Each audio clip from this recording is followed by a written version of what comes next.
నార్పింతు. తల్లి గర్భమున రూపింపబడక మునుపే నన్ను ఎరిగితివి. తల్లి గర్భమున రూపింపబడక మునుపే నన్ను ఎరిగితివి. తల్లి గర్భము నుండి బయలుపడక ముందే, తల్లి గర్భము నుండి బయలుపడక ముందే ప్రతిష్ఠించితివి. కృపకనికరముల దేవా కృతజ్ఞతనార్పింతు. కృపకనికరముల దేవా కృతజ్ఞతనార్పింతు. పూర్ణ మనస్సుతో నన్ను వెదకిన నన్ను కనుగొనునంటివి. పూర్ణ మనస్సుతో నన్ను వెదకిన నన్ను కనుగొందురంటివి. కరుణతో నీవే నన్ను వెదకి, కరుణతో నీవే నన్ను వెదకి రక్షించితివి ప్రభువా. కృపకనికరముల దేవా కృతజ్ఞతనార్పింతు. కృపకనికరముల దేవా కృతజ్ఞతనార్పింతు. దోషకుడను హింసకుడను హానికరుడనయుంటిని. పాడాలి.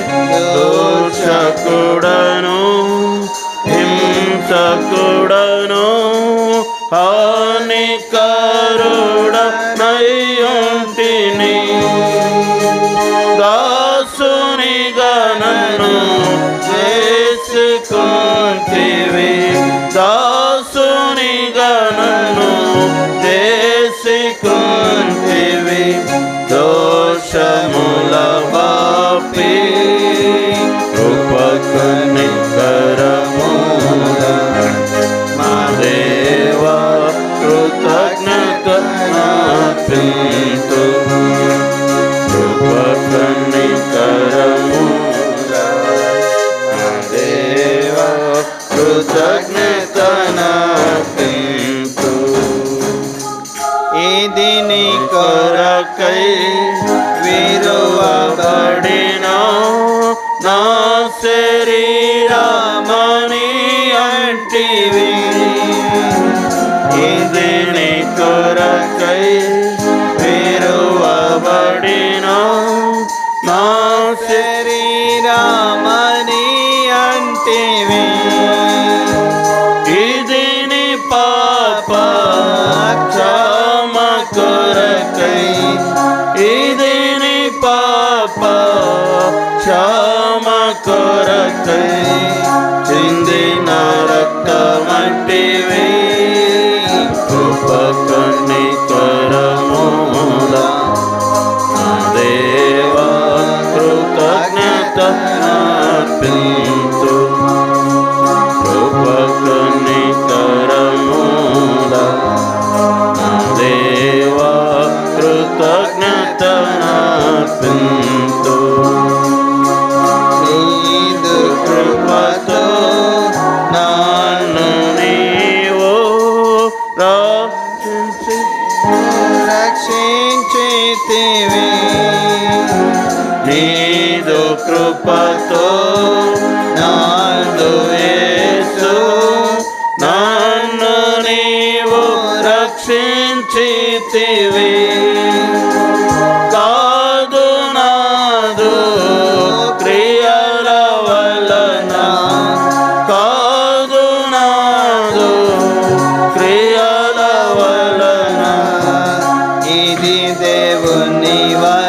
నీ కృపా కనికరములా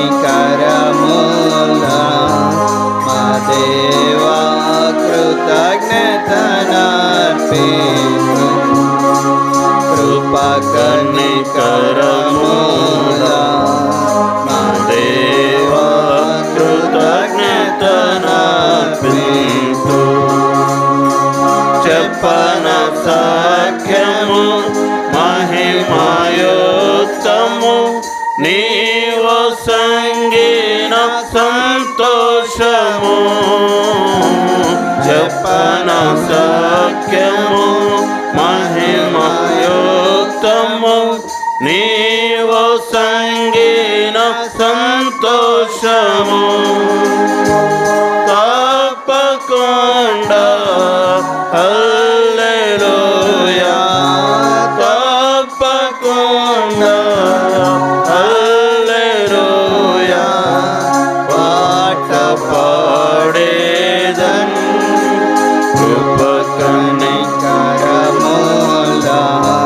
మా దేవా కృతజ్ఞతనర్పింతు కృప కనికరములా మా దేవా కృతజ్ఞతనర్పింతు. కూర్చోండి. అటు సైడ్ కూర్చోవద్దు, పిల్లర్స్ సైడు యవనస్తులు కూర్చోవద్దు. ఎన్నోసార్లు చెప్పిన.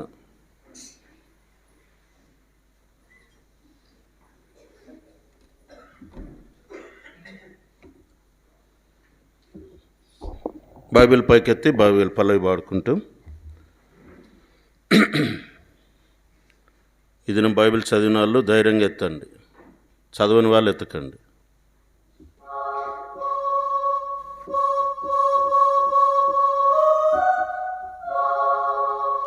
అశ్రేష్టంభో గ్రంథములో ఏ చోట చూచిన అదర్నయున్నది సుఖ దుఃఖములో వాగ్దానమున్నది విశ్వాసముంచి ధ్యానించుడి అశ్రేష్టంభో గ్రంథములో ఏ చోట చూచిన ఆదరణయున్నది సుఖ దుఃఖములో వాగ్దానమున్నది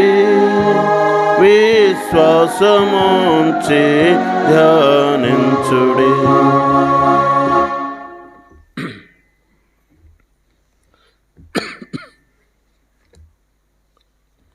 మత్తయి రాసిన సువార్త 13వ అధ్యాయం.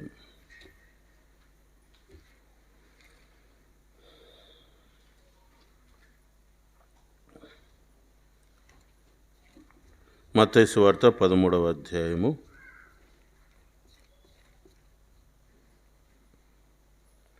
11వ వచనం అందరం కలిసి చదువుదాం. ఆ తర్వాత మనము 20వ అధ్యాయం మొదటి 2 వచనాలను చదువుదాం. మత్తయి సువార్త 13:11. పరలోక రాజ్య మర్మములు ఎరుగుట మీకు అనుగ్రహింపబడి ఉన్నది కానీ వారికి అనుగ్రహింపబడలేదు. మరొక భాగం మత్తయి సువార్త 20వ అధ్యాయం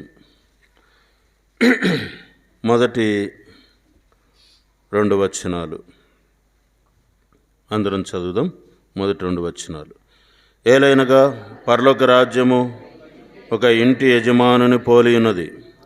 అతడు తన ద్రాక్ష తోటలో పనివారిని కూలికి పెట్టుకొనుటకు ప్రొద్దున బయలుదేరి దినమునకు 1 దేనారం చొప్పున పనివారితో ఒడబడి తన ద్రాక్ష తోటలోనికి వారిని పంపెను.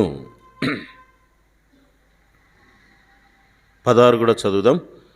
ఆ ప్రకారమే కడపటివారు మొదటివారగుదురు, మొదటివారు కడపటివారగుదురు. ప్రార్థన చేసుకుందాం. పరిశుద్ధులైన మా తండ్రి, కృపగల దేవ, ఇంతవరకు కూడా మీరు చేసిన సహాయంకే వందనాలు చెల్లిస్తున్నాం. వ్యక్తిగతంగా సంఘముగా ఆరాధించినట్లు సహాయపడినారు ప్రభా. ఆరాధించిన వారిని బట్టి నీకు వందనాలు. ఇంకెవరైతే ఆరాధన చేయలేదో నెలల తరబడి ఇంకెవరు ఆరాధన చేయకుండా ఉన్నారో వారితో మీరు మాట్లాడండి. వారు కూడా నోరు తెరిచి నిన్ను ఆరాధించినట్లుగా సహాయం చేయండి. ఈ సమయంలో చదువుకున్న భాగంలో ఉండి కొన్ని తలంపులు మాకు అనుగ్రహించండి. బలలో చేయవేయడానికి అర్హత మేము కలిగిన వారమై యోగ్యంగా బలలో చేయవేసి ఆశీర్వాదం పొందుకున్నట్లు సహాయం చేయండి. అయోగ్యంగా చేయవేసి నష్టపోకుండా సహాయం చేయండి. నీ దాసుని మరుగుపరిచి నీ వాక్యం చేత మిమ్మల్ని మీరు బయలుపరచుకొనమని యేసు ప్రభువారి నామమున ప్రార్థించి వేడుచున్నాం తండ్రి, ఆమేన్.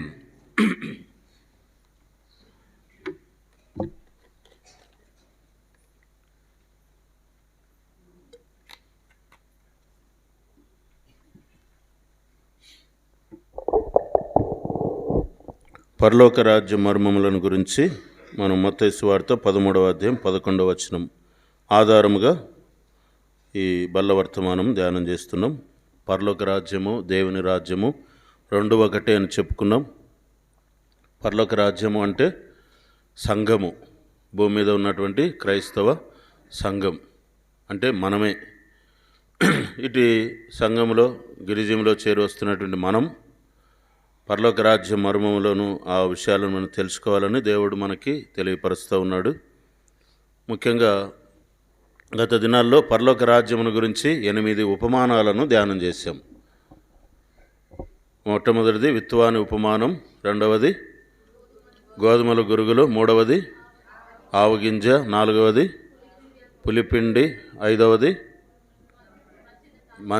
ధననిధి, తర్వాత ఆరవది ముత్యం, ఏడవది వల,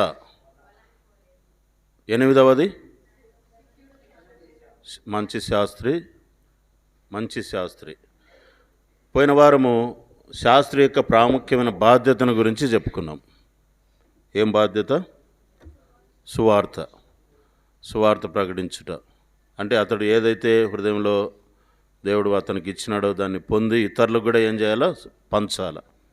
దేవుని వాక్యమును పంచాలా, సువార్తను పంచాలా. అది ప్రతి క్రైస్తవునికి, విశ్వసించిన రక్షించబడిన ప్రతి దేవుని బిడ్డకి దేవుడు అతని మీద పెట్టిన భారం. సువార్త ప్రకటించకపోతే నాకు శ్రమ, అది ఇష్టపడి నేను చేసిన ఎడల నాకు జీతము పొందుదును అని పౌలు గారు నిశ్చయం చేసుకొని సువార్త ఎరగని ప్రాంతాలకు కూడా వెళ్ళి, తెలియని ప్రాంతాలకు, దూర ప్రాంతాలకు కూడా వెళ్ళి సువార్త చేస్తూ వచ్చాడు. గత వారం సువార్త యొక్క ప్రాముఖ్యత, సువార్త చెప్పడం ద్వారా కలిగే లాభాలు, సువార్త యొక్క సువార్త ఎక్కడెక్కడ చెప్పాలా, ఎవరెవరికి చెప్పాలా, ఇవన్నీ విషయాలు కూడా గత వారం మనము వివరంగా చెప్పుకుంటూ వచ్చినాం. ఇప్పుడు 8 ఉపమానాల్లో ఇంకొక ఉపమానం కూడా, ఇంకా కొన్ని ఉపమానాలు కూడా బైబిల్ గ్రంథంలో ఉన్నాయి. పరలోక రాజ్యం అంటే ఏమిటి అనేది ఈ దినం కూడా మరొక ఉపమానాన్ని ధ్యానం చేసుకుందాం. ఈ ఉపమానం అంతా అయిపోకపోవచ్చు, కంప్లీట్ కాకపోవచ్చు. వచ్చే వారం కూడా ఈ ఉపమానాన్ని కొనసాగించుకుంటాం. కాబట్టి ఈ ఉపమానము మత్తయి సువార్త 20వ అధ్యాయంలో రాయబడింది. ఆ మాట చదువుదాం. 20వ అధ్యాయము 1 నుంచి 16 వచనాల వరకు ఉన్నాయి. అదంతా చదివితే కానీ మనకు అర్థం కాదు. కాబట్టి ఒకసారి చదువుదాం అందరము. 1 నుంచి 16 వచనాలు. చదవగలిగిన వాళ్ళు మీ వచనాన్ని మీరు గట్టిగా చదవాలా. చదవన్నప్పుడు గట్టిగా చదవాలా, పలకమన్నప్పుడు గట్టిగా పలకాల. ఏలైనగా పరలోక రాజ్యం ఒక ఇంటి యజమానుని పోలి ఉన్నది. అతడు తన ద్రాక్ష తోటలో పనివారిని కూలికి పెట్టుకున్నటకు ప్రొద్దున బయలుదేరి, చదవండి.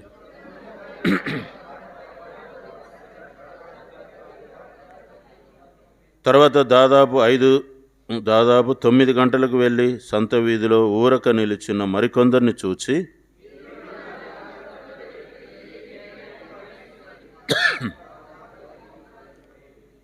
దాదాపు 12 గంటలకును 3 గంటలకును అతడు మరలా వెళ్ళి అలాగే చేసెను.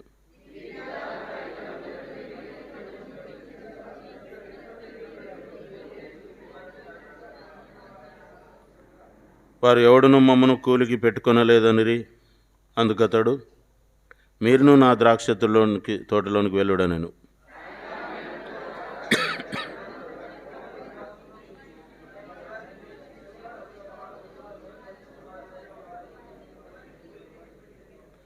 దాదాపు 5 గంటలకు కూలికి కుదిరిన వారు వచ్చి ఒక్కొక్క దేనారం చొప్పున తీసుకున్నరి.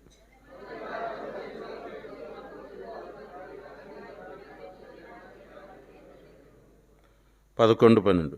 వారు అది తీసుకొని చివరి వచ్చిన మీరు 1 గంట మాత్రమే పనిచేసినను పగలంతయు కష్టపడి ఎండబాధ సహించిన మాతో వారిని సమానం చేసిదివే అని ఆ ఇంటి యజమానుని మీద సనుగుకొనిరి.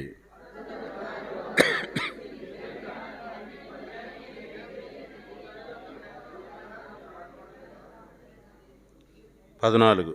నీకిచ్చినట్లే కడపటి వచ్చిన వీరికిచ్చుటకును నాకు ఇష్టమైనది.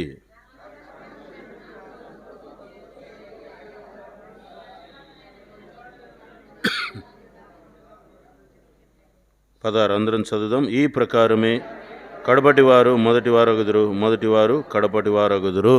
చాలు. అసలు ఈ ఉపమానం ప్రభు ఎందుకు చెప్తున్నాడు అనేది మనం మొదట అర్థం చేసుకోవాలి. ఎందుకు చెప్తున్నాడు అంటే ఈ 20వ అధ్యాయం మొదటి వచనంలోనే ఉంది, మొదట్లో రాయబడింది ఏలయనగా అని ఉంది. ఏమనింది? ఏలయనగా.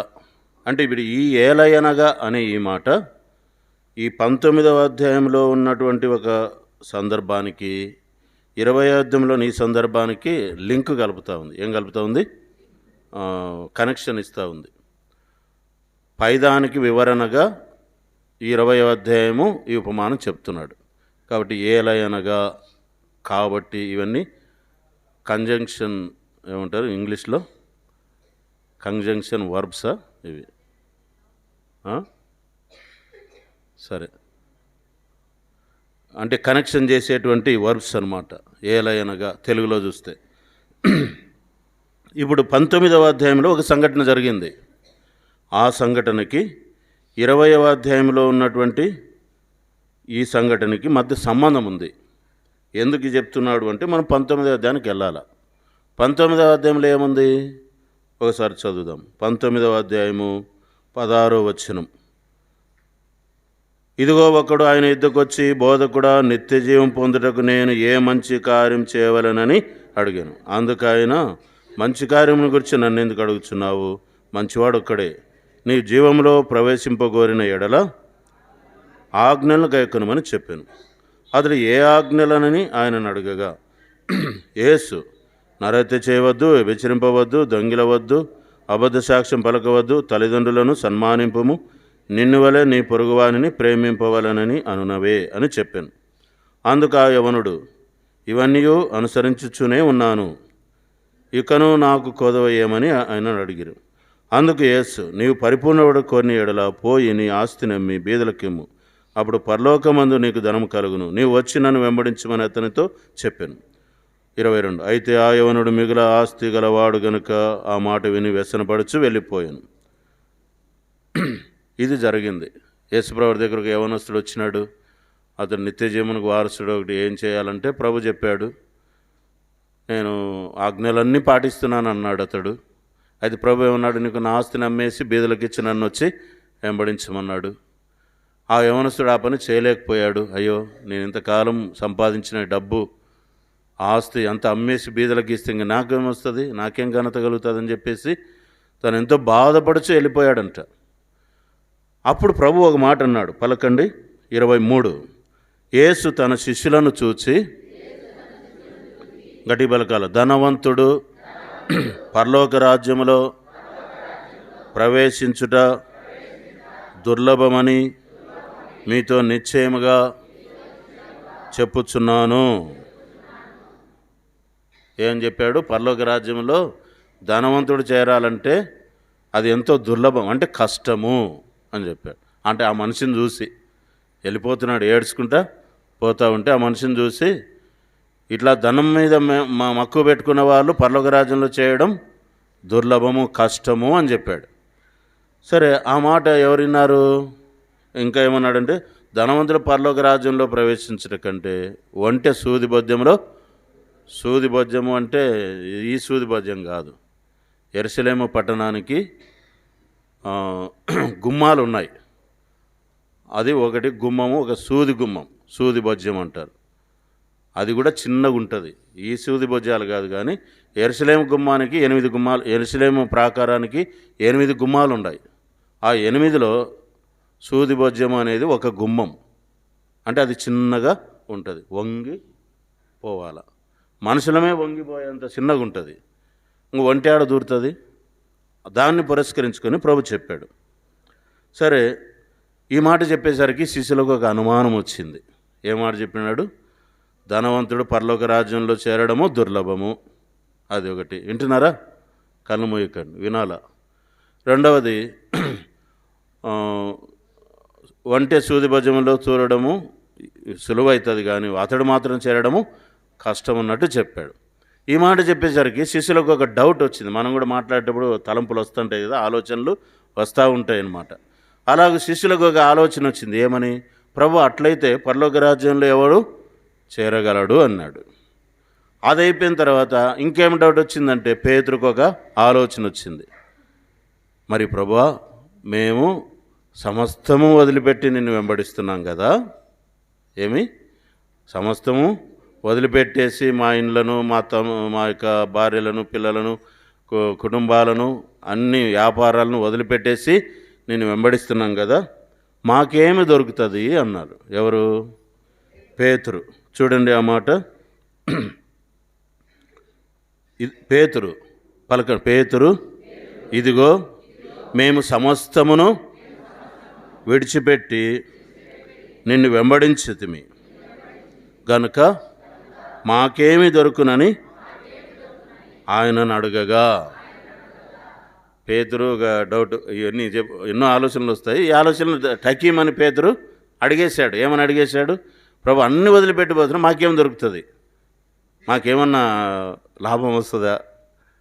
ఎంత ఎంత జీతం ఇస్తారు? ఎంత కూలి దొరుకుతుంది అంటే అది సాధారణంగా అందరికి వచ్చే డౌటే.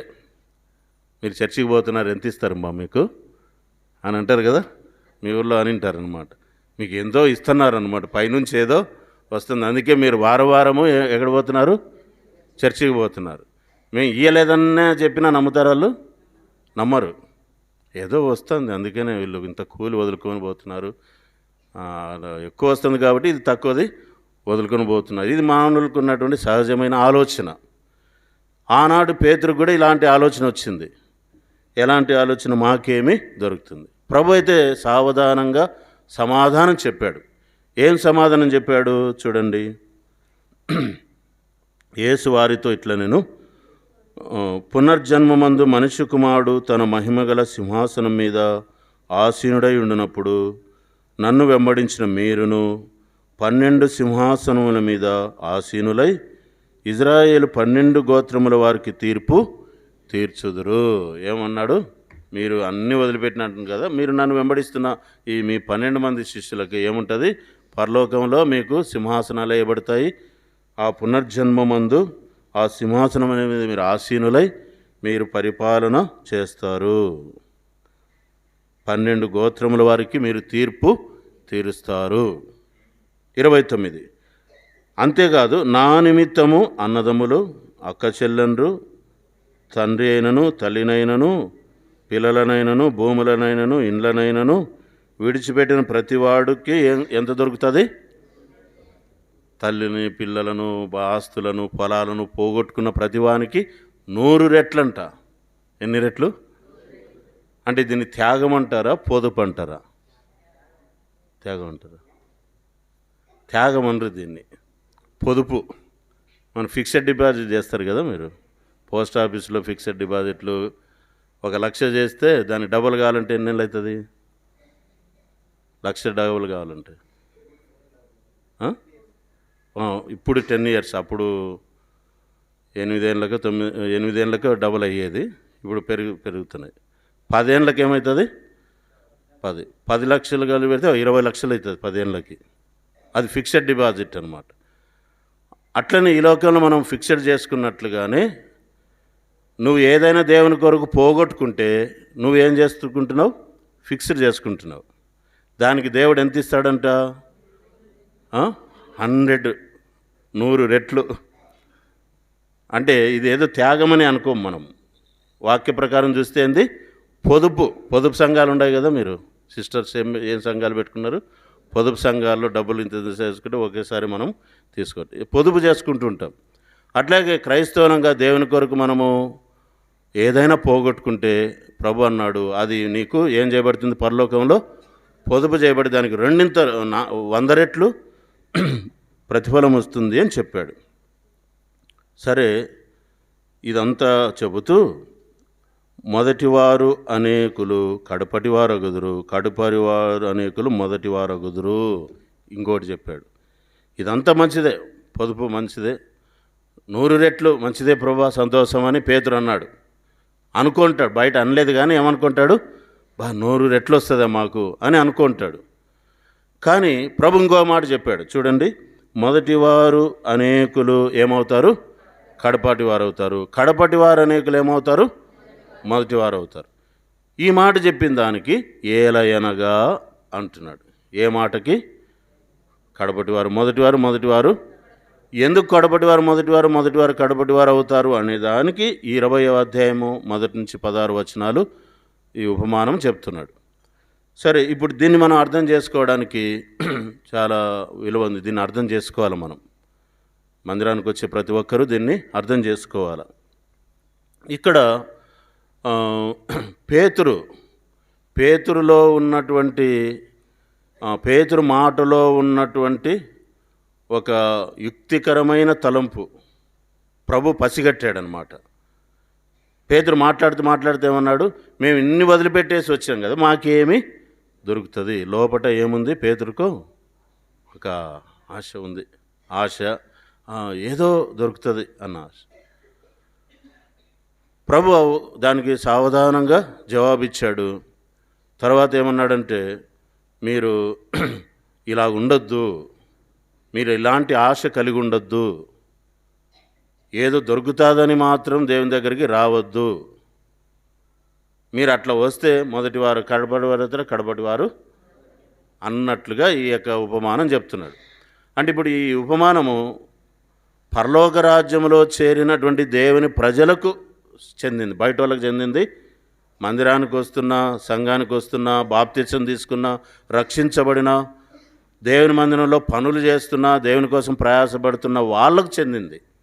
కాబట్టి మనం అందరం కూడా ఆ పనులు చేస్తున్నాం కదా, కాబట్టి మనందరికీ ఇది అవసరం. కాబట్టి మనం దీన్ని బాగా అర్థం చేసుకోవాలి. ఇక్కడ యేసు ప్రభువారు రక్షణను గురించి చెప్పడంలే. దేని గురించి చెప్పడంలే? రక్షణను గురించి చెప్పడంలే. ఎందుకంటే రక్షణ అనేది ఒక జీతంతో, ఒక భత్యంతో, ఒక దినపు భత్యంతో మనం కొనుక్కునేటువంటిది కాదు. రక్షణను ఎవరు కొనలేరు. ఎవరైనా కొంటారా? అది రక్షణ మనకి ఎట్లా వచ్చింది? ఫ్రీగా, ఉచితంగా యేసు ప్రభువారు ఇచ్చాడు. సరే, ఇది రక్షణను గురించి కాదు. రెండవది, ఏమన్నా ప్రతిఫలాన్ని గురించి కూడా కాదు. దేవుని కొరకు ఏదైనా పని చేస్తే ప్రతిఫలం దొరుకుతుందని అన్నది కూడా కాదు. ఎందుకు కాదంటే, అందరికీ ఒకే ప్రతిఫలం రాదు. అందరికీ ఒకే దేనారం వచ్చింది కదా. ఇక్కడ అందరికీ ఏమి వచ్చింది? అందరికీ ఒక దేనారమే వచ్చింది. అట్లా అందరికీ ఒకటే ప్రతిఫలము ఉండదు. ఎవరి కష్టాన్ని బట్టి వాళ్ళకి ప్రతిఫలం ఉంటుంది. ఏముంటుంది చెప్పండి? కాబట్టి ప్రతిఫలానికి సంబంధించింది కూడా కాదు. ఎవరి కష్టాన్ని బట్టి వాళ్ళకి ప్రతిఫలం ఉంటుందని ఎక్కడుంది? 1 కొరింథీ 3వ అధ్యాయం 8వ వచనం. 1 కొరింథీ 3:8 చదవండి.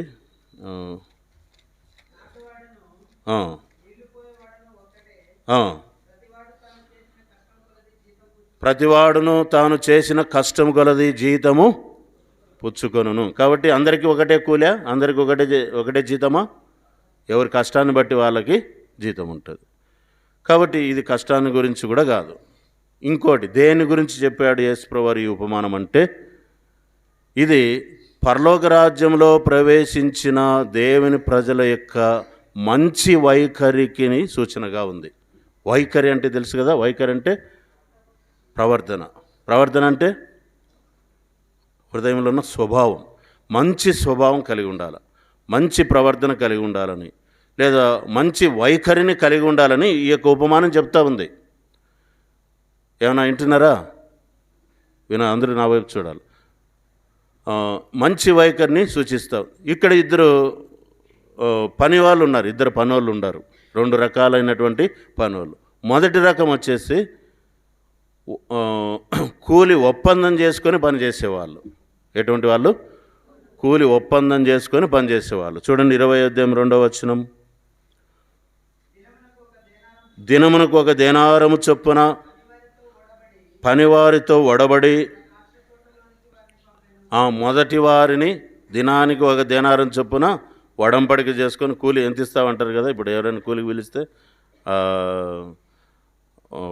పనిచేసే వాళ్ళ దగ్గరికి పోతే ఎంత కూలి మాట్లాడుకుంటారు. దాన్ని ఒడంబడిక చేసుకొని లేదా కూలి పరంగాన లేదా ఒట్టుక ఇదంతా మాట్లాడుకొని వెళ్తారు. అలాగూ మొదటి గుంపు వాళ్ళు ఆ యజమానితో, ఆ ద్రాక్ష తోట యజమానితో కూలికి ఒడంబడిక చేసుకున్నారు. దినానికి ఒక దేనారం. ఆ విధంగా చేసుకొని వాళ్ళని పంపించాడు. ఇది ఒక గుంపు. రెండవ గుంపు, ఈ రెండవ గుంపు వాళ్ళు ఎవరంటే యజమానుని ఇష్టమైన న్యాయమైన కూలికి ఒప్పుదల చేసుకొని, అంటే న్యాయమైన కూలికి అప్పగించుకొని వెళ్ళిపోయిన వారు. ఎంతైనా ఈయనైనా అని. మొదటి వాళ్ళేమో ఒక దినారం ఖచ్చితంగా ఇవ్వాల్సిందే. అటు ఒక పైసా తగ్గకూడదు, ఇటు పైసా ఎక్కువైనా పర్వాలేదు, కానీ తక్కువ మాత్రం కాకూడదు. ఒడంబడిక కాదు. మిగిలిన వాళ్ళు ఎట్లు పోయారు? యజమానుని యొక్క న్యాయమైన స్వభావానికి అప్పగించుకున్నారు. ఆయన మా పనిని బట్టి మాకు కూలిస్తాడులే అనుకొని వెళ్ళారు. ఇది రెండు గుంపులు. మొదటి గుంపు అది, రెండవ గుంపు ఇది. కాబట్టి దీన్ని మనం గుర్తుపెట్టుకుందాం. తర్వాత కూలి ఇవ్వడానికి యేసుప్రభు వారు, అంటే తోట యజమాని వచ్చి కూర్చున్నాడు. పని వాళ్ళకి చెప్పాడు, తన యొక్క దాసులకు డబ్బులు ఇవ్వమని చెప్పాడు. కూలికి కుదుర్చుకున్న వారు, ఒప్పందం చేసుకున్న వాళ్ళు, తర్వాత న్యాయమైన కూలికి అంటే ఏదో ఇస్తా పోండి, మీరు కూడా పోండి. ఎప్పుడు పోతున్నారు? ఏ టైంకి పోయాడు? 9 గంటలకు, తర్వాత 12 గంటలకు, మరలా 3 గంటలకు, మరలా 5 గంటలకు. ఈ టైంలో పోతే ఏం కూలిస్తారు? పోండి, మీకు ఏది ఇస్తే ఇస్తాను పోండి. 5 గంటలకు పోయిన వాళ్ళు ఆల్రెడీ వచ్చేస్తూ ఉంటారు కదా. 4:30కే కాళ్ళు చేతులు కడుక్కొని వచ్చేస్తారు పని వాళ్ళు. 5 గంటలకు పోయిన వాళ్ళు ఏంటి, ఇంకా 6 వరకు ఆ దినాల్లో పని చేసేది. ఇంకో గంట సేపు టైం ఉంటుంది. మాకేం కూలి, మీకు ఎంతో కొంత ఇస్తా పో అని చెప్పేసి పంపించినాడు. వాళ్ళు 1 గంట మాత్రమే పని చేశారు. సరే, ఇప్పుడు అందరికీ కూలి ఇవ్వడానికి కూర్చున్నాడు. కూలి ఇచ్చే టైంలో మొదటి నుంచి 1 గంట పనిచేసిన వాళ్ళ నుంచి స్టార్ట్ చేశాడు. ఏం చేసినాడు? 5 నుంచి 6 వరకు పనిచేసిన, 1 గంట పనిచేసిన వాళ్ళకి ఎంత ఇచ్చినాడు? 1 దేనారం. ఇంకా మొదట వచ్చిన వాళ్ళకి మాకు ఇంకా ఎక్కువ ఇస్తాడు, మాకు ఇంకా ఎక్కువ ఇవ్వచ్చు. వాళ్ళకి 1 దేనారం ఇచ్చినాడు కదా. 3 గంటలకు వచ్చిన వాళ్ళకి కూడా 1 దేనారమే. తర్వాత 12 గంటలకు పోయిన వాళ్ళు కూడా 1 దేనారమే. 9 గంటలకు పోయిన వాళ్ళు కూడా 1 దేనారమే. ఇక ఉదయకాలం 5 గంటలకు 6 గంటలకు వెళ్ళి పనులను పంపించిన వాళ్ళకు కూడా 1 దేనారమే. ఇప్పుడు రగడ పెట్టుకునేది ఎవరు? మొదటి పోయిన వాళ్ళు, ఒడంబడిక చేసుకున్న వాళ్ళు రగడ పెట్టుకుంటున్నారు. ఏమి న్యాయం ఇది? మాకన్నా లాస్ట్ వచ్చిన వాళ్ళకి 1 దేనారం ఇస్తేవి, మాకు కూడా 1 దేనారము ఇస్తేవి. అంటే దీంట్లో ఏం కనబడుతుందంటే వాళ్ళలో ఏదో పొందుకోవాలా, ఏదో మాకు కావాలన్నటువంటి ఒక తత్వం కనబడుతుంది. ఒక సంకుచిత స్వభావం కనబడుతుంది. ఒక స్వార్థం అనేది కనబడుతుంది. ఏం కనబడుతూ ఉంది? స్వార్థం అనేది కనబడుతూ ఉంది. దానినే యేసుప్రభువారు ఇక్కడ ఎత్తి చూపెడతా ఉన్నాడు. ఇక్కడ గమనిస్తే ప్రభు ఇక్కడ మనకు బోధిస్తున్నది ఏంటంటే, ఒక మంచి పాఠాన్ని బోధిస్తున్నాడు. మనం దేవుని మందిరానికి వచ్చినప్పుడు, దేవుని మందిరంలో పనిచేసినప్పుడు ఏదో మనకు దొరుకుతుంది, ఏదో దేవుడు మనకి ఇస్తాడు అన్నటువంటి ఆలోచనతో మందిరంలోనే కాదు, ఏ పనైనా కానీ, దేవుని గురించి బయట కానీ, ఎక్కడైనా సువార్త కానీ, లేదా ఎక్కడన్నా దేవుని కొరకు ఏది చేసినా, ఏది సమర్పించుకున్నా, ఏది ఇచ్చినా మాకు ఏదో ఇస్తాడు ఆయన అన్న లోపట ఏముండద్దు? ఆశ ఉండద్దు. ఆయనను నువ్వు నమ్మాలా. ఎవరిని నమ్మాలా? ఆ ప్రభుని నమ్మాలా. ఆయన ఇచ్చినా ఇవ్వకపోయినా పర్వాలేదు, నాకున్నదంతా ఆయనదే అని నువ్వు అనుకోవాలా. ఈయన ధారాళమైన దాతృత్వం కలిగినటువంటి, దయ కలిగినటువంటి దేవుడు కాబట్టి ఈయన నాకు ఏదైనా న్యాయంగా ఇస్తాడు అన్నది కూడా ఉండద్దు. ఆయన ఇష్టం, ఆయన ఇష్టానికి నిన్ను నువ్వు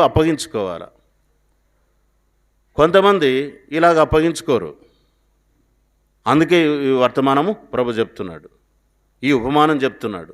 కొంతమంది ఏదో మాకు దొరుకుతుంది అన్న సంకుచిత స్వభావంతో, స్వార్థ బుద్ధితో, ఆ పరలోకపు దేవుని దగ్గర కూడా ఏదో సంపాదించుకోవాలన్నటువంటి సంకుచిత స్వభావంతో దేవుని మందిరానికి వస్తారు. కాబట్టి ఎవరి మాదిరిగా? పేతురు మాదిరిగా. ఎవరి మాదిరిగా? పేతురు ఏమన్నాడు? మాకేమి దొరుకుతుంది, మాకేమి దొరుకుతుంది. ఏమన్నాడు చెప్పండి? మాకేం దొరుకుతుంది. అది ఒక గొప్ప ఆపద. దేవుని బిడ్డలో, దేవుని సన్నిధిలో, దేవుని మందిరంలో పనిచేస్తున్న వాళ్ళకు ఉన్నటువంటి గొప్ప ఆపద, అంటే కష్టం. అది పేతురులో కనపడింది. ఏం కనపడింది? పేతురు ఏమన్నాడు చూడండి, అంత సమర్పణ కలిగినటువంటి వాడు ఏమన్నాడు? పేతురు, ఇదిగో మేము సమస్తమును విడిచిపెట్టి నిన్ను వెంబడించితిమి కనుక మాకేమి దొరుకును. చాలు, మాకేం దొరుకుతుంది. చాలామందికి అదే ఉంటుంది అన్నమాట. మాకేమి దొరుకుతుంది, మాకేం దొరుకుతుంది. ఏదన్నా దొరికితేనే చేయాలా, లేకపోతే మాకేం లాభమయ్యా? మీ మందిరానికి ఇస్తే ఏం లాభం? మీకు చేస్తే ఏం లాభం? కాబట్టి చాలామంది హృదయాల్లో ఏదో లాభాన్ని అపేక్షించే చేయాలని ఇష్టపడతారు. అది పేతురును గద్దిస్తూ అతని హృదయంలో ఉన్నటువంటి సంకుచిత స్వభావాన్ని ఖండిస్తూ ఉన్నాడు. నీలో, నాలో, మనలో ఆ యొక్క సంకుచిత స్వార్థ బుద్ధి మనలో ఉండొద్దు. అంటే నీకు ఎవరు చెప్పారు ఏదో దొరుకుతుందని? ఎవరైనా చెప్పారా? ఎవరన్నా చెప్పారా? వాళ్ళు చెప్పారండి. స్వార్థ దేవుని నమ్మకం అని చెప్పినప్పుడే చెప్పినారు అని అంటారేమో కొంతమంది. దేవుని నమ్మకం అని చెప్పినప్పుడు ఏం చెప్తారు?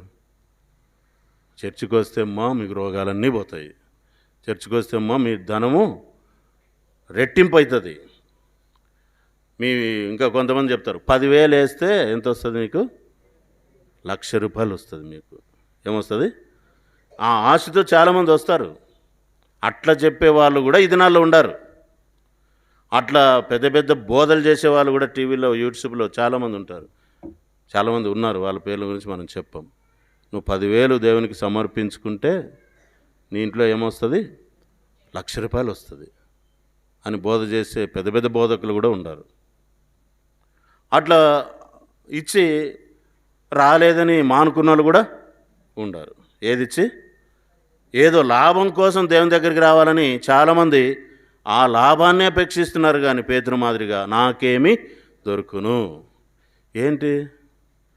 భూ సంబంధంగా దొరకడం కావాలా? పర సంబంధంగా కూడా నీకు దొరకాలనా? భూ సంబంధంగా ఏంటి? పొద్దున్నే కూలికి పోయి అడ్డా దగ్గర నిలబడుకుంటే ఎంత ఇస్తావు నాకు అంటారు. ఎవరంటారు? కూలోళ్ళు అంటారు లేదా? అడ్డా దగ్గర పని వాళ్ళు అడ్డా ఉంటుంది. పని కూలి పోతే నాకు ఎంత ఇస్తావు? 1,000 రూపాయలు ఇవ్వాల్సిందే, 1,500 ఇవ్వాల్సిందే, 2,000 ఇవ్వాల్సిందే. నేను పని చేయాలంటే నేను రానంటారు.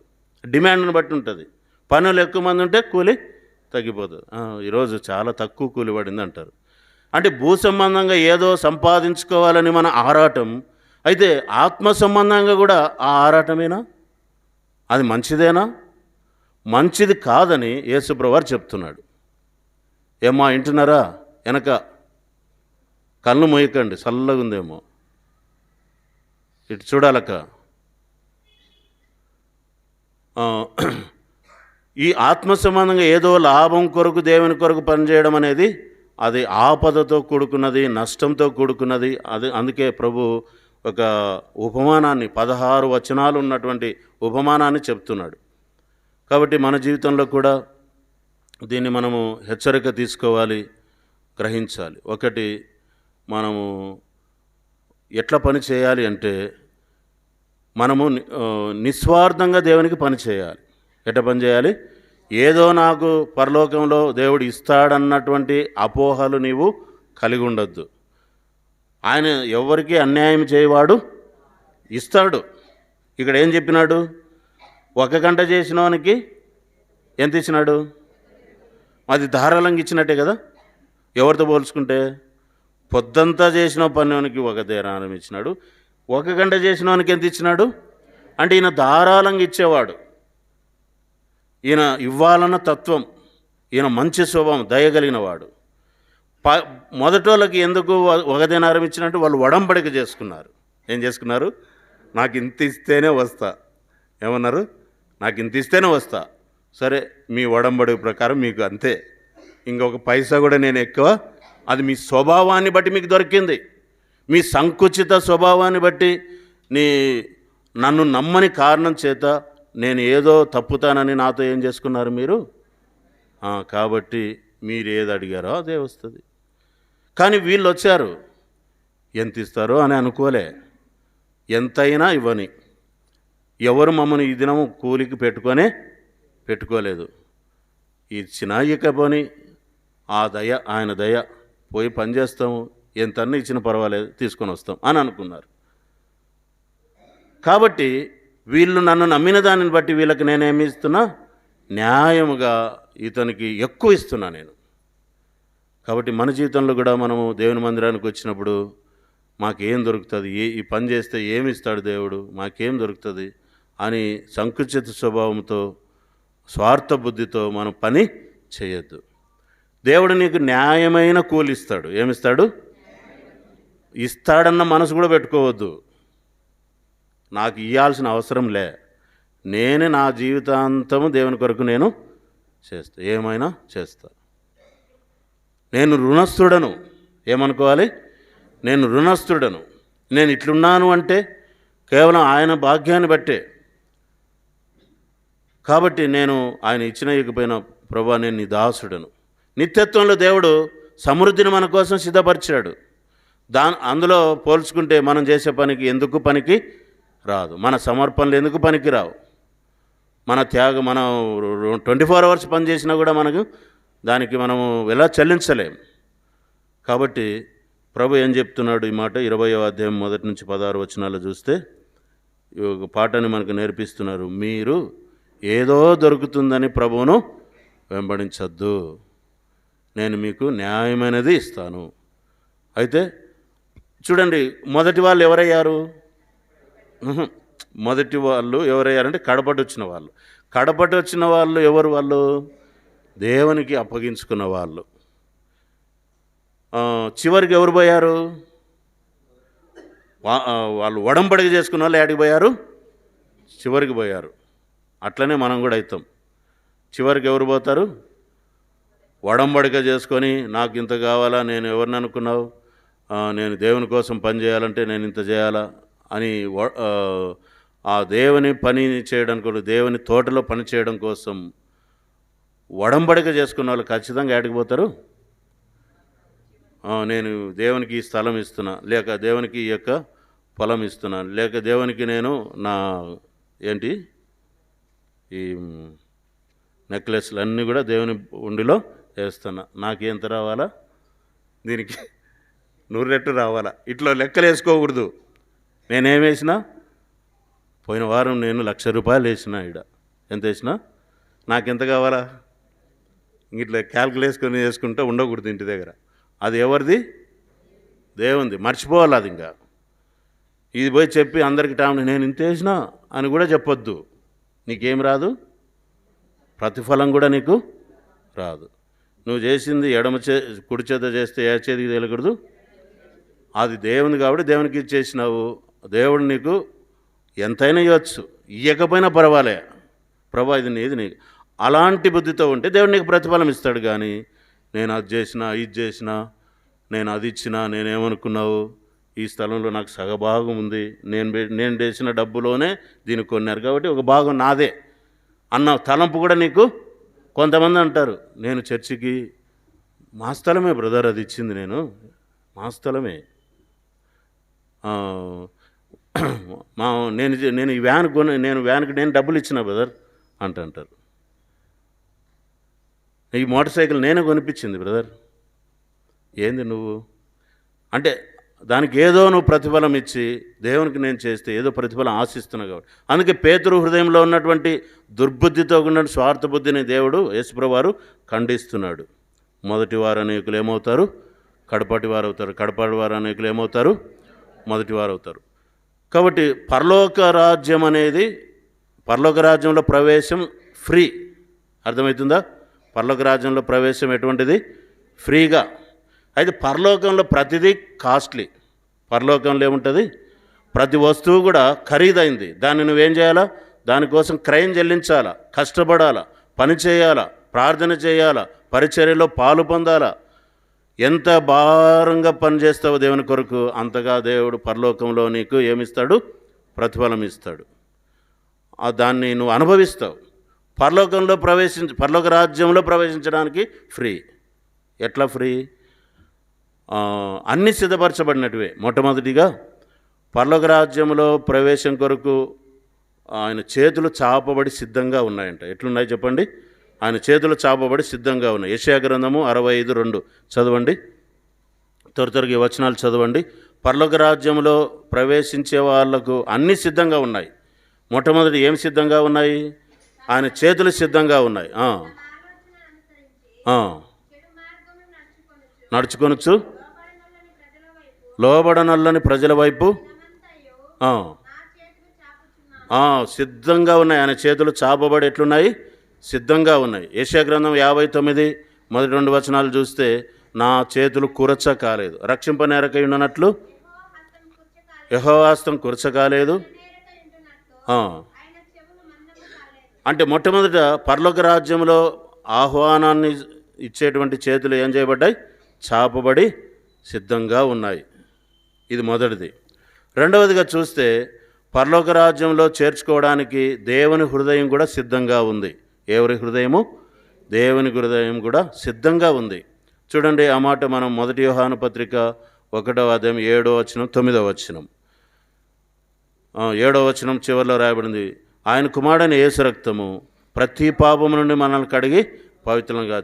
9వ వచనము, మన పాపములను మనం ఒప్పుకునే ఆయన నమ్మదగిన వాడు నీతిమంతుడు కనుక ఆయన మన పాపములను క్షమించి సమస్త దుర్నీతి మన పవిత్రులనుగా చేయును. ఆయన హృదయము సిద్ధంగా ఉంది. తర్వాత మూడవది ఏం సిద్ధంగా ఉంది అంటే, ఆయన యొక్క ద్వారములు సిద్ధంగా ఉన్నాయి. ఏం సిద్ధంగా ఉన్నాయి? ద్వారములు సిద్ధంగా ఉన్నాయి. ద్వారములు తెరవబడి సిద్ధంగా ఉన్నాయి. అది మనం ప్రకటన గ్రంథం 3వ అధ్యాయం 20వ వచనం చదవండి. ప్రకటన 3:20. ప్రకటన 3:20. ఇదిగో తట్టుచున్నాను.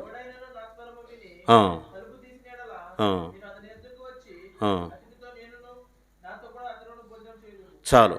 ద్వారాలు కూడా సిద్ధంగా ఉన్నాయి, తెరవబడి. మత్తయి సువార్త 7వ అధ్యాయం 13-14లో అక్కడ కూడా ఒక మాట రాయబడింది. చదవండి ఆ మాట. మత్తయి సువార్త 7వ అధ్యాయం. ఇరుకు ద్వారమున ప్రవేశించుడి.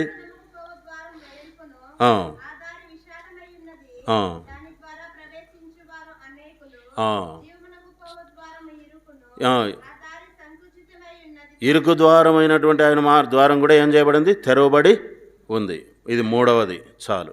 నాలుగవది చూస్తే, ఆ రాజ్యంలో ప్రవేశించడానికి, పవిత్రులుగా చేయబడడానికి రక్తం కూడా సిద్ధంగా ఉంది. సిద్ధపరచబడిన రక్తం. ఆ రక్తం గురించి 1 యోహాను పత్రిక 1వ అధ్యాయం 7-9 వచనాలు. హెబ్రీ పత్రిక 9వ అధ్యాయము 12వ వచనం 14వ వచనం చదవండి. మేకల యొక్కయు కోడల యొక్కయు రక్తంతో కాక చాలు, తన స్వరక్తముతో ఒక్కసారి పరిశుద్ధ స్థలంలో ప్రవేశించాను. నాలుగవది రక్తం కూడా సిద్ధంగా ఉంది. మొదటిది ఏం సిద్ధంగా ఉన్నాయి? ప్రజలను పరలోక రాజ్యంలోనికి ఆహ్వానించడానికి ఆయన చేతులు చాచబడి సిద్ధంగా ఉన్నాయి. రెండవది ఆయన హృదయం చేర్చుకోవడానికి సిద్ధంగా ఉంది. మూడవది ద్వారాలు కూడా తీయబడి రెడీగా ఉన్నాయి, తాళం తీసుకోవాల్సిన అవసరం కూడా లేదు. నాలుగవది ఆయన రక్తం వచ్చిన ప్రతి ఒక్కరిని పవిత్రం చేయడానికి ఏం సిద్ధంగా ఉంది? ఆయన రక్తం సిద్ధంగా ఉంది. ఐదవదిగా మనం చూస్తే సమయం కూడా సిద్ధంగా ఉంది. సమయం 2 కొరింథీ 6:1-2 వచనాలు.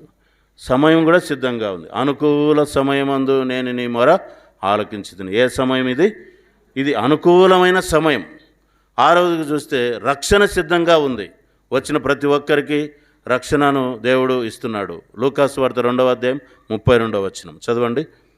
లూకాసు వార్త 2:32. రక్షణను కూడా దేవుడు సిద్ధంగా ఉంచాడు.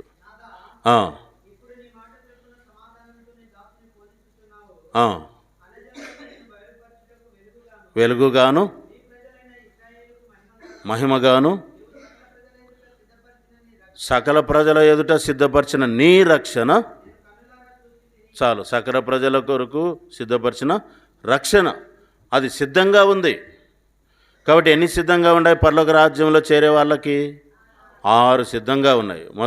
మొట్టమొదటిది ఆయన చేతులు చాపబడి ఉన్నాయి. రెండవది ఆయన హృదయం చేర్చుకోవడానికి రెడీగా ఉంది. ద్వారాలు తెరవబడి ఉన్నాయి. ఆయన రక్తం కూడా శుద్ధి చేయడానికి సిద్ధంగా ఉంది. ఆయన సమయం కూడా అనుకూలమైన సమయం. 6వది ఆయన సిద్ధపరిచిన రక్షణ కూడా సిద్ధంగా ఉంది. ఇవన్నీ ఫ్రీ. పరలోక రాజ్యంలో చేరే వాళ్ళకి ఇవన్నీ ఫ్రీ. కానీ చేరిన తర్వాత పరలోకంలో ఏదైనా అనుభవించాలంటే అన్నీ కాస్ట్లీ, అన్నీ కూడా విలువైనవి. దాని కొరకు మనం ఏం చేయాలా? క్రయం చెల్లించాలి. దానికోసం కష్టపడి పని చేయాలా. ఏం చేయాలో చెప్పండి? కష్టపడి పని చేయాలా. అంటే మందిరంలోనే కాదు, దేవుని కొరకు. మందిరంలోనూ దేవుని పనులు, దేవుని పరిచర్య, సువార్త, ఆత్మల విషయంలో, ఆత్మల కొరకు దేవుని మాటలు చెప్పే దాంట్లో, ప్రార్థించే దాంట్లో కష్టపడి ఎవరైతే ఆ రాజ్యం కొరకు పనిచేస్తారో వాళ్ళు సమృద్ధి అయినటువంటి ఆ పరలోకపు విషయాలన్నీ అనుభవంలోనికి తెచ్చుకుంటారు. అంతేగాని నాకేం దొరుకుతుంది అన్న సంకుచిత స్వార్థ బుద్ధితో దేవుని కొరకు భూమి మీద ఉండకూడదు అని ప్రభు స్పష్టంగా చెబుతున్నాడు. మనం కూడా కొంతమంది చెప్తూ ఉంటాం అన్నమాట. వచ్చే వాళ్ళు అడుగుతారేమని, ఏమిస్తారు అని. చెప్పేవాళ్ళం కూడా మనం ఏం చెప్తాం? రోగాలు పోతాయి, కడుపు నొప్పి పోతుంది, రాండి అంటాం. అట్లా కూడా మనం చెప్పకూడదు. ఏమని చెప్పాలా? యేసు ప్రభువుని నమ్ముకుంటే నీ పాపాలు క్షమించబడతాయి, పరలోక రాజ్యము దొరుకుతుంది, నరకం నుండి తప్పించుకుంటాడు. అది చెప్పాలి. కొంతమంది మీ ఆస్తి అభివృద్ధి పొందుతుంది, మీ రోగాలు పోతాయి, మీకు పిల్లలు అవుతారు, ఇవన్నీ లోక సంబంధమైనవి. ఇంకా ఎన్నెన్నో మభ్యపెడుతూ మనుషులు చాలా రకాలుగా మనుషులు ఆకర్షించుకోవడానికి, వాళ్ళని మభ్యపెట్టడానికి అనేకమైన మాటలు ఉపయోగిస్తారు. ఇవి తప్పు అన్నమాట. సరే, ఇప్పుడు మనము 2 విషయాలు మనం చూసుకొని ముగించుకుందాం. మొట్టమొదటిగా యజమానుడు ఆయన యొక్క తోట. యజమానుడు ఆయన యొక్క తోట. పరలోక రాజ్యం అంటే ఏంటి చూడండి. ఆ మాట 20వ అధ్యాయం 1వ వచనం పలకండి. ఏలయనగా పరలోక రాజ్యం ఒక ఇంటి యజమానుని పోలి ఉన్నది.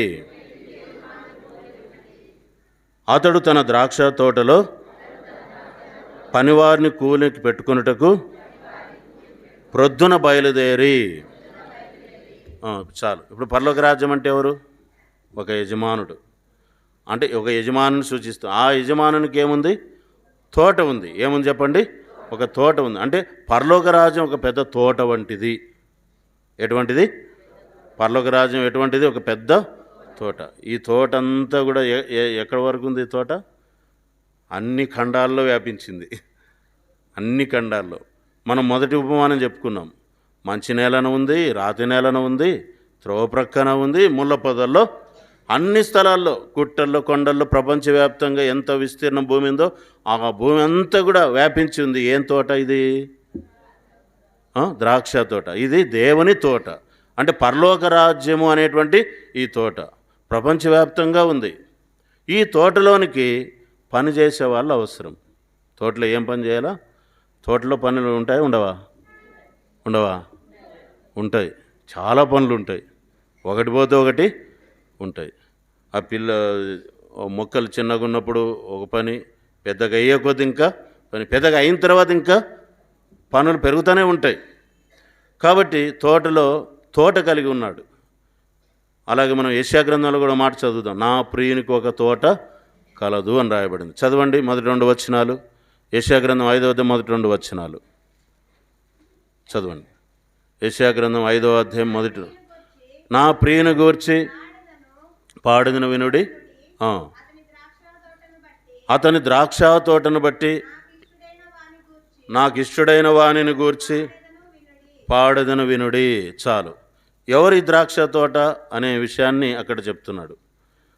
నా ప్రియునికి ఒక ద్రాక్ష తోట ఉంది, దాని గురించి నేను పాడుతున్నాను వినండి అంటూ ఆ తోటను నా ప్రియుడు ఎంతో సౌఖ్యంగా మంచిగా దానిని పెంపకం చేశాడు. ఏమి దానికి తక్కువ చేయలేదు.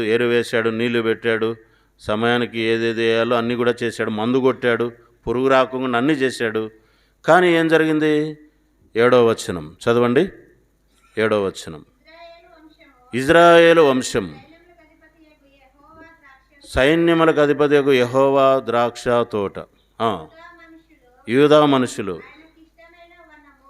అది తోట అంటే ఎవరు? అక్కడ 5వ అధ్యాయంలో యెషయా గ్రంథంలో చెప్పబడిన మాట ప్రకారం ఇజ్రాయేలు జనాంగము దేవునికి ఇష్టమైన ద్రాక్ష తోట. అంటే ఆ ప్రజలే తోటగా ఉన్నారు. యూదా జనాంగము ఆయనకి ఇష్టమైన వనం. ఆ వనాన్ని అన్ని విధాలుగా ఆయన చూశాడు, కానీ ఫలాలు కనబడలేదు. అది వేరే టాపిక్. అయితే ద్రాక్ష తోట అంటే ఎవరు? దేవుని ప్రజలే ఆయనకి ఏమున్నారు? ద్రాక్ష తోట మాదిరిగా ఉన్నారు. ఇప్పుడు ప్రపంచవ్యాప్తంగా ఉన్న క్రైస్తవ సామాజిక జనాంగమే ఇప్పుడు క్రైస్తవ ద్రాక్ష తోట. ఇక్కడ చెప్పబడినటువంటి ద్రాక్ష తోట. ఈ తోటలో పనివాళ్ళు అవసరం. ఎవరు అవసరం చెప్పండి? పనివాళ్ళు అవసరం. అందుకే మత్తయి సువార్త 9వ అధ్యాయం 28వ వచనం చదవండి. ఆ తోటలో పని చేయడానికి పనివాళ్ళను వేడుకొనండి అని అంటాడు ప్రభు. చదవండి. ఆ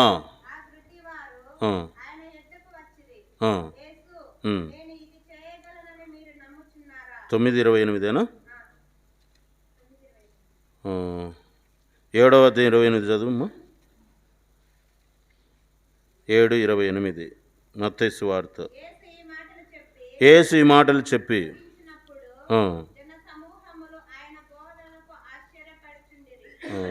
9:38 చెప్పాను, క్షమించండి. 38 గనుక కోతకు పనివారు కొద్దిగా ఉన్నారు కనుక తన కోతకు పనివారిని పంపుమని కోత యజమానుని వేడుకోండి. కోతకు ఎవరు అవసరము? పనివాళ్ళు అవసరం. కాబట్టి కోత యజమానుని వేడుకోండి. కాబట్టి తోటలో పనిచేయడానికి పని వాళ్ళు అవసరం. మొట్టమొదటి ఏం చూసాం? యజమానుడు ఆయన తోట. తోట అంటే ఎవరు? మనమే. రెండవది యజమానుడు ఆయన తోటలో ఉన్న పని. యజమానుడు ఆయనలో తోటలో ఉన్న పని. తోటలో పని ఉంటుంది, విస్తారమైన పని ఉంటుంది. మరి తోటలో పని ఎప్పుడు చేస్తారు? ఎవరు చేస్తారు? తోటలో పని యజమానులు చేస్తారు. కొన్నిసార్లు తోట యజమాని కూడా చేస్తాడు, తర్వాత కూలీలను కూడా పెట్టుకుంటాడు. అలాగే ఆ తోట యొక్క యజమాని అయినటువంటి దేవుడు కూడా పని చేస్తూనే ఉన్నాడు. దేవుడు ఎప్పుడెప్పుడు పని చేస్తున్నాడు? ఇజ్రాయెల్ను కాపాడువాడు కొనకడు. ఆయన 24 hours పనిచేస్తూనే ఉన్నాడు.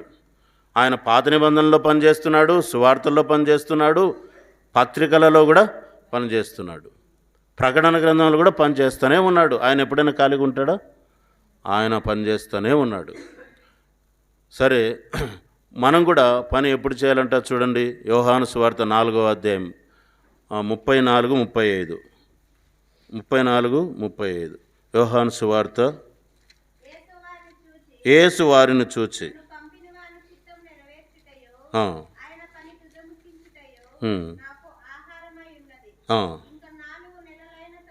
ఇక 4 నెలలైన తర్వాత 4 నెలల తర్వాత కోతకాలం వచ్చునని మీరు చెప్పుదురు కదా. ఇదిగో మీ కనులెత్తి పొలాలను చూడండి. పని చాలా ఉంది తోటలో. తోటలో ఏం పని ఉంది? విస్తారమైన పని ఉంది. చూడండి, పలకండి. మీ కనులెత్తి పొలాలను చూడండి, అవి ఇప్పుడే తెల్లబారి కోతకొచ్చినవి. కోతకొచ్చిన పనులు. ఇప్పుడు ఏం చేయాలి? కోత కోసే పని చాలా ఉంది. పనులు కావాలి. కాబట్టి ఈ పనే ప్రపంచవ్యాప్తంగా పని ఉంది. ఈ పనిలో పనిచేసే ఈ యొక్క తోటలో పనిచేసే పని వాళ్ళు అవసరం. అందుకే చూడండి, కోతకు పనివారిని కావాలని వేడుకోండి అని అంటాడు. అలాగే పని కూడా ఎప్పుడు చేస్తాం? పగలు 12 గంటలు ఉంది. ఆ పగలే పని చేస్తాం. రాత్రిపూట చేస్తాం మనం? చీకటి వస్తుంది, పని చేయం. పగలు 12. అలాగే మన జీవితంలో కూడా పగలు కాలం ఉంటుంది, కొంతకాలం ఉంటుంది. ఆరోగ్యం, శక్తి, బలము అన్నీ ఉంటాయి. అప్పుడు ఏం చేయాలి మనం? పగటి కాలమే పని చేయాలి. చీకటి కాలాలు వస్తాయి, పనులు చేయలేని కాలాలు, శరీరంలో అనేక బలహీనతలు వచ్చిన కాలాలు. అప్పుడు ఏం పని చేయలేం. అప్పుడు చేద్దామన్నా కూడా మన కాళ్ళు మన వెంట రావు. కాబట్టి దేవుడు నీకు పగటి కాలం దేవుడిచ్చాడు. 9వ అధ్యాయం 4వ వచనం చూడండి ఆ మాట. యోహాను సువార్త 9:4వ వచనము, 11వ అధ్యాయం 9వ వచనం. ఈ 2 వచనాలు చదవండి. పగలున్నంత వరకు నన్ను పంపిన వాని క్రియలు మనము చేయుచుండవలెను. రాత్రి వచ్చుచున్నది, అప్పుడెవడు పని చేయలేడు. రాత్రి వస్తుంది, జాగ్రత్త. రానిలే పడుకొని నిద్రపోతామంటారా? రాత్రి వస్తుంది, రాత్రి వస్తే ఇంకా మేలు, త్వరగా పండుకొని నిద్రపో. అది కాదు, మన జీవితాలు ముగించిపోయే దినాలు వస్తూ ఉన్నాయి. చీకటి దినాలు వస్తున్నాయి, పని చేయలేని దినాలు వస్తున్నాయి. పగలున్నంత వరకే దేవుడు నీకు శక్తి, బలము, ఆరోగ్యం ఇచ్చినప్పుడే దేవుని పని చేయాలా. అప్పుడు చేయాలనుకుంటే రాదు. అప్పుడు అవకాశం పోయి ఉంటుంది, శక్తి ఉండదు, సందర్భాలు కూడా ఉండవు. కాబట్టి దేవుడు నీకు పగటి యందు పని చేయమని దేవుడు హెచ్చరిస్తూ ఉన్నాడు. యవ్వన వయసులోనే, యవ్వన కాలంలోనే దేవుని పనులు చేయాల. ఒక దినం చీకటి కాలం వస్తుంది. అది మీరు ప్రసంగి గ్రంథం 12వ అధ్యాయం చదువుకోండి. పనులు పోయే కాలం వస్తుంది, కళ్ళు కనబడని కాలం వస్తుంది, కాళ్ళు నడవలేని కాలం వస్తుంది, వెన్నెముక పని చేయలేని కాలం వస్తుంది. ఈ కాలాలను వచ్చినప్పుడు పని చేయాలనుకుంటే నీకు అప్పుడు ఏమి పని చేయలేవు. అది చీకటి కాలం. చీకటి కాలం వచ్చుచుండే సమయము సద్వినియోగం చేయి. ఈ పని 3 రకాలు. ఒకటి చూడండి, మొదటి దానికంటే ముందు నెహెమ్యా గ్రంథం 6వ అధ్యాయం 3వ వచనం. పని 3 రకాలు. ఒకటి, పని గొప్పది. ఈ 3 చదువుకొని ప్రార్థన చేసుకుందాం. పని గొప్పది. నెహెమ్యా 6వ అధ్యాయం 3వ వచనం. నేను చేయి పని గొప్పది. కాబట్టి దేవుని పని అది చాలా గొప్పది. మనం చేసే పని గొప్పది, దేవుని పని గొప్పది. మనం నెహెమ్యా 6:3 చూసాం. రెండవది, ఇది బహు గొప్పది.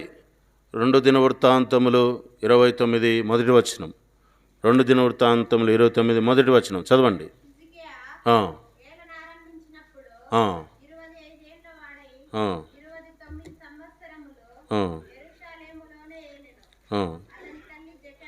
ఒక నిమిషం. మొదటి దినవృత్తాంతం 29 మొదటి వచనం. మొదటి దినవృత్తాంతములు 29 మొదటి వచనం.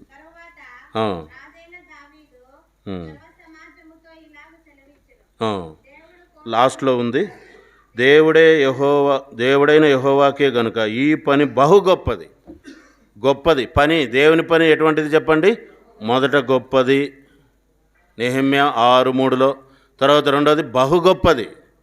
ఎక్కడ చూసాం? 29 మొదటి వచనం. చాలా మిక్కిలి గొప్పది ఇంకో చోట రాయబడింది. 4వ అధ్యాయం 19వ వచనం నెహెమ్యా గ్రంథం చదవండి. నెహెమ్యా గ్రంథం 4:19. మిక్కిలి గొప్పది. అప్పుడు నేను ప్రధానులతోనూ అధికారులతోనూ మిగిలిన వారితోనూ ఇట్లాంటిని పని మిక్కిలి గొప్పది. చాలు. మొట్టమొదటి పని దేవుని పని ఎటువంటిది? గొప్పది. రెండవది బహు గొప్పది. మూడవది మిక్కిలి గొప్పది. కాబట్టి మిక్కిలి గొప్పదైన పని తోటలో కలిగి ఉన్నాం. ఈ తోటలో నీవు పని కొరకు పిలువబడిన వాడవేమో. ఏదో దొరుకుతుందని నువ్వు మాత్రము ఆ కోరిక, ఆ స్వార్థం కలిగి మాత్రం పని చేయొద్దు. నేను దేవునికి చేయడానికి నేను రుణస్థుడను. ఆయన నాకు న్యాయమైన పని, న్యాయమైన కూలి ఇస్తాడు అని యథార్థ హృదయంతో దేవుని పని చేయాలి. దేవునికి ఏదైనా ఇచ్చినా అదేదో చెప్పుకోకూడదు. వేరే వాళ్ళకి తెలియకోకుండా దేవునికి మాత్రమే తెలిసేటట్టుగా వేరే వాళ్ళకి అంత టామ్ చేసుకుంటే నీకేం ఫలితము ఉండదు. ప్రార్థన చేసుకుందాం.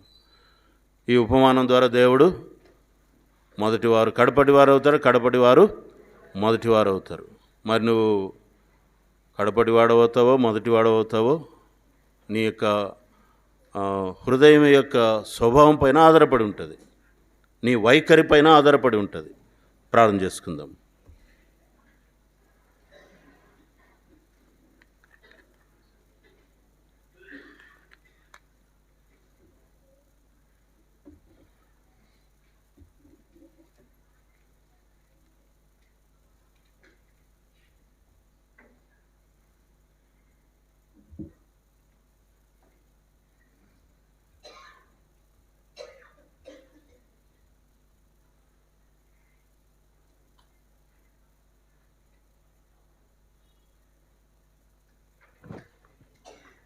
ప్రార్థన చేసుకుందాం.